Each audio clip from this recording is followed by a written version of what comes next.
안녕하세요. 어클래스 박정혁 대표입니다. 네, 오늘은 여러분과 함께 직장인을 위한 재테크 제1원칙, 직장인을 위한 재테크 제1원칙이라는 제목으로 이야기를 나눌까 합니다. 지난주에 경기 침체기를 대비하라, 이런 주제로 방송을 했는데요.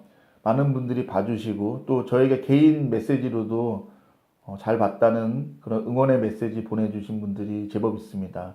이 자리를 빌어서 다시 한번 감사드립니다.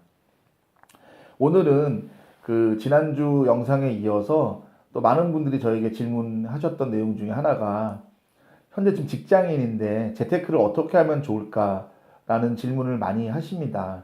그래서 복잡한 얘기보다는 정말 그 대전제가 될 수 있는 그 제1원칙이라고 할 수 있는 이야기들을 드릴까 합니다.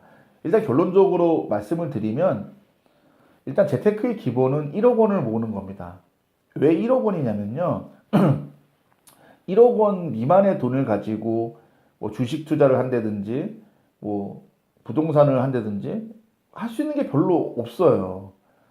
일단 부동산 같은 경우는 1억 원 밑으로 하려면은 경매나 공매 이런 걸 하셔야 되는데 사실은 정보가 많지 않은 분들한테는 권해드리지 않습니다. 그리고 이미 경매나 이런 부분에서는요 선수들이 많아요. 정보가 부족한 직장인, 생업이 있는 직장인이나 자영업자나 뭔가 일을 하셔야 되는 분들한테는 그런 선수들을 이기기가 쉽지 않고 자칫 잘못하면 좀 사기 물건들을 만날 수가 있어요.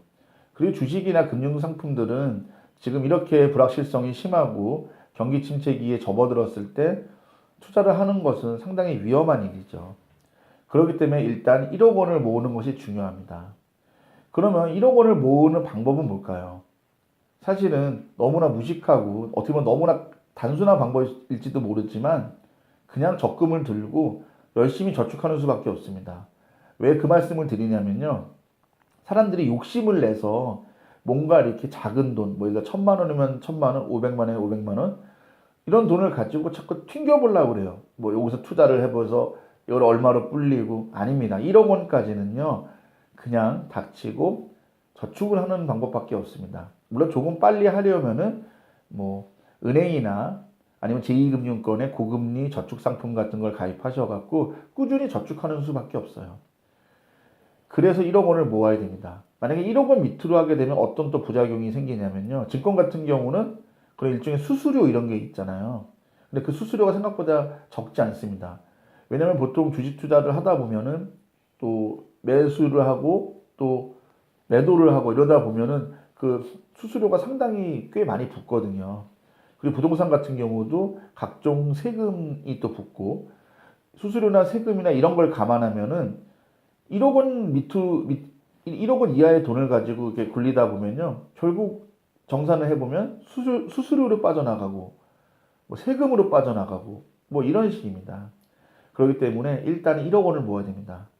1억 원을 모으고 나면은 어느 정도 한마디로 눈덩이가 있는 거죠. 오늘 첫눈이 왔는데 눈덩이가 이만큼 생긴 거예요. 그래서 1억 원 미만이면은 요만한 눈덩이인 거죠.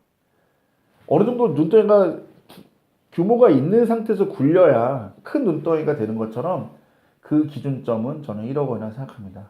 이거는 저만 드리는 개인적인 그런 의견이 아니라요. 실제로 직장을 다니면서 생업이 있으면서 재력가가 되시고 큰 돈을 버신 분들이 전부 공통적으로 하시는 말씀이고 시중에 있는 재테크 책들 중에서도 상당수가 또 대다수가 먼저 1억 원을 온전히 모으라는 이런 조언을 많이 합니다. 소위 말하는 종잣돈 1억 원을 모아라가 재테크의 제1원칙입니다.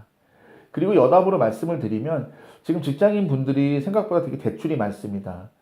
주택 구입을 위한 대출이 아닌 이상, 예를 들어 학자금 대출이든 아니면은 생활비가 부족해서 대출을 받든 일단 대출금부터 갚으시는 게 중요합니다. 앞으로 이제 이자도 오를 예정이고 저금리 시대가 조만간 이제 끝이 날 수도 있다는 일부 전문가들의 의견도 있을 정도로 금리가 이제는 세계적으로 우리나라도 마찬가지고 전 세계적으로 이제 인상 추세에 있습니다. 그리고 또 경기 침체가 있다 보면은 직장에서 갑자기 해고를 당하거나 아니면은 원치 않게 구조조정을 당하는 일들도 생기게 됩니다. 그럴 때를 대비해서 지금 조금 더 여력이 있을 때 벌써 이런 부채나 빚들을 좀 갚아 나가시는 것이 더 중요하다고 생각하고요. 그리고 난다면은 종잣돈 1억을 모으는 것이 재테크의 첫 출발이지 않을까 생각합니다. 오늘 좀 두서없이 말씀을 드렸는데 여러분께서 잘 이해하셨을 거라고 믿고요. 그리고 또 더 자세한 이야기들은 저에게 뭐 개인적인 메시지 보내셔도 좋고, 아니면 제 페이스북이나 블로그에도 글을 여러 가지 이런 관련한 내용들을 계속 연재하고 있으니까 와서 보시면 감사하겠습니다. 네, 오늘은 여기까지 하기로 하고요. 다음 주에도 더 좋은 주제로 더 재밌고 유익한 내용으로 인사드릴 것을 약속드립니다. 고맙습니다.